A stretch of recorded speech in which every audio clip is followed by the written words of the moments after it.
tries to intervene and stop the police, but is pushed by Officer Thao.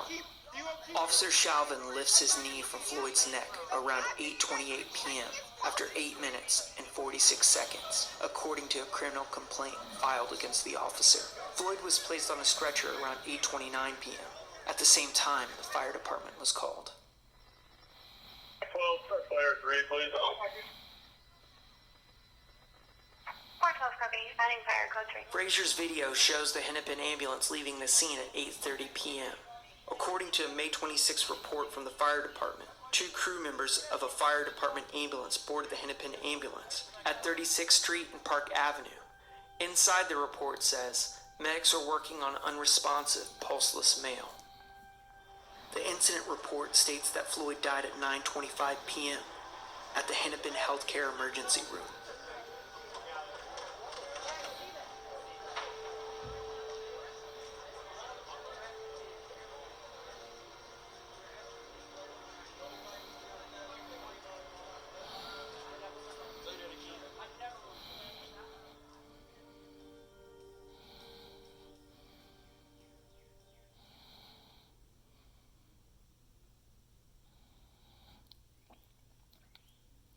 Eight minutes and 46 seconds that officer found it necessary to jab his knee into George Floyd's neck.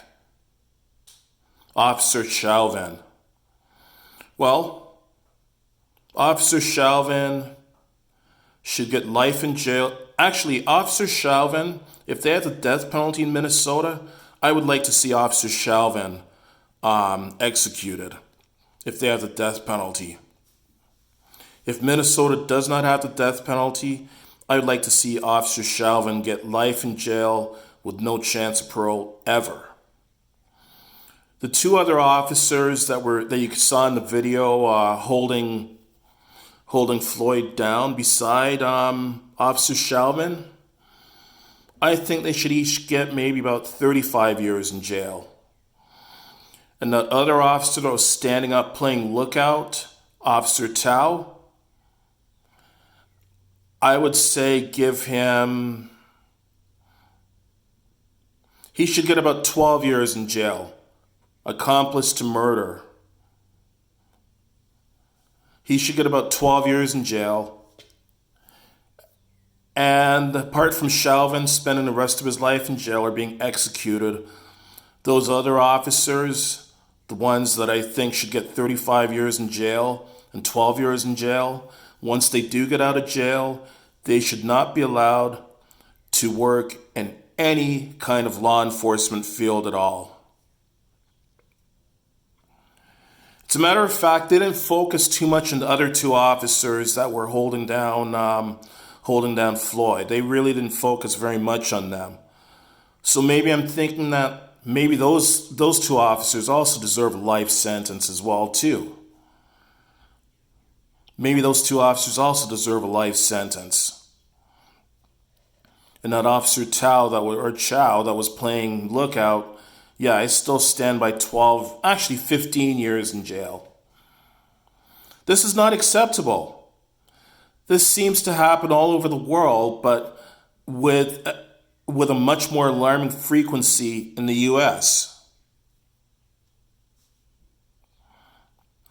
And while I don't condone people breaking the law, can you not understand why people have been rioting over this? Why people have been rioting in Minneapolis and other various U.S. cities? Because they're frustrated, they're pissed off. We've seen it time and again. We saw it in 1992, or at least those of you who weren't alive in 1992. There was a man named Rodney King who led the Los Angeles Police Department as well as California State Troopers on a high-speed police chase. While these four LAPD officers beat the fucking shit out of Rodney King. They used their billy clubs and between the four of them struck Rodney King a total of 56 times. It's a miracle that Rodney King survived that beating. I never even got to find out for sure what injuries Rodney King sustained from that beating. But Rodney King went on to die several years later,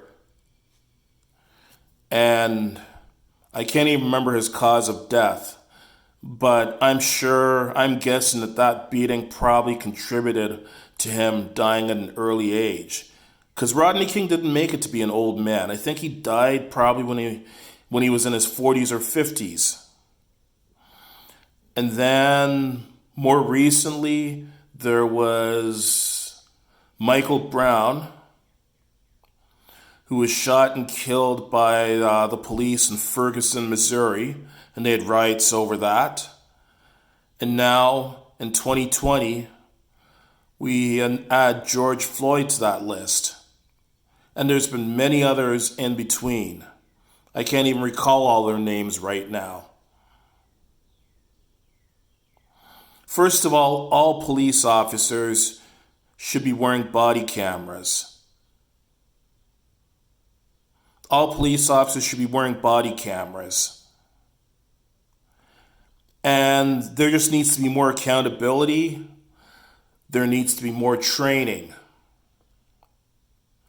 Like, from what I understand, or from what I've heard and read, American police officers are taught that every single person that they stop, to treat them like they're an imminent life-threatening threat to the police, and that they're going to kill the police. Like, they're taught to treat every single person as an imminent threat to police.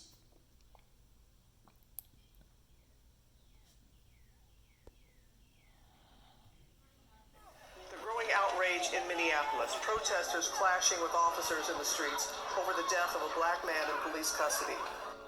Nationwide, from Chicago to New York to Denver, there is mounting outrage over the death of 46-year-old George Floyd. What's his name? George Floyd! What's his name? George Floyd! What's his name?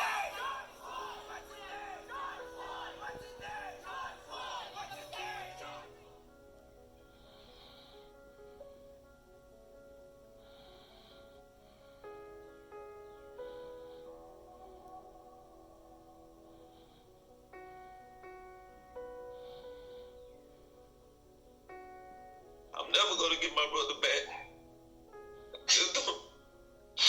We need justice. We need justice. Those four officers, they executed my brother in broad daylight.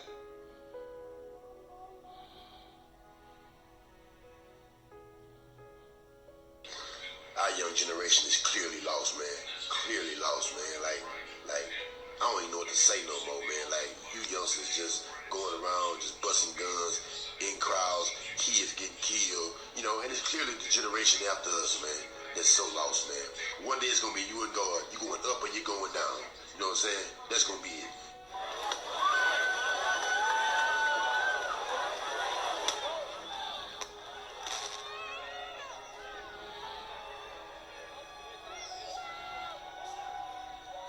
What we saw was a lynching.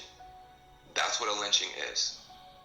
We saw a white man deprive a black man of his life in public, with the entire community staring and horror struck. Now the world witnessed a lynching.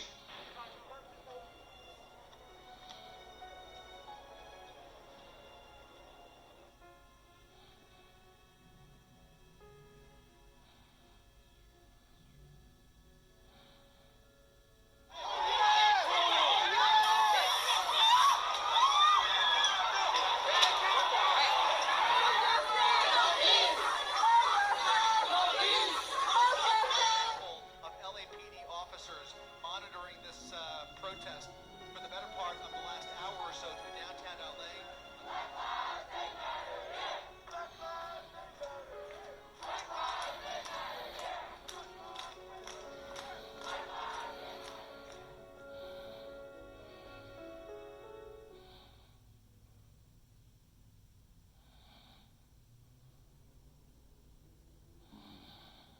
So I know one officer has been charged with the officer Chauvin or whatever his name is.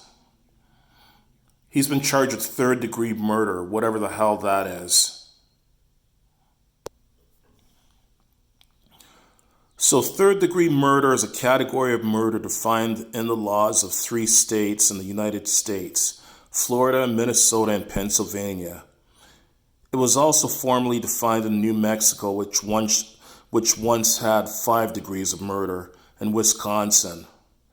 Depending on the state, third-degree murder may include felony murder regardless of the underlying felony, felony murder only where the underlying felony is non-violent, or depraved heart murder. It is punishable by a maximum of 40 years imprisonment in Florida, in the case of a violent career criminal, in Pennsylvania, and 25 years imprisonment in Minnesota. No, 25 years imprisonment's not nearly enough for those 3 officers in Minnesota. And I mean, only one of those officers, to the best of my knowledge, has been charged so far. It should be thoroughly investigated, and at the very least, it should be second-degree murder. In fact, Officer Chauvin, the one that had his knee in George Floyd's neck, it should be investigated as first-degree murder if the 2 of them knew each other outside of work, and he might have had a personal beef with George Floyd.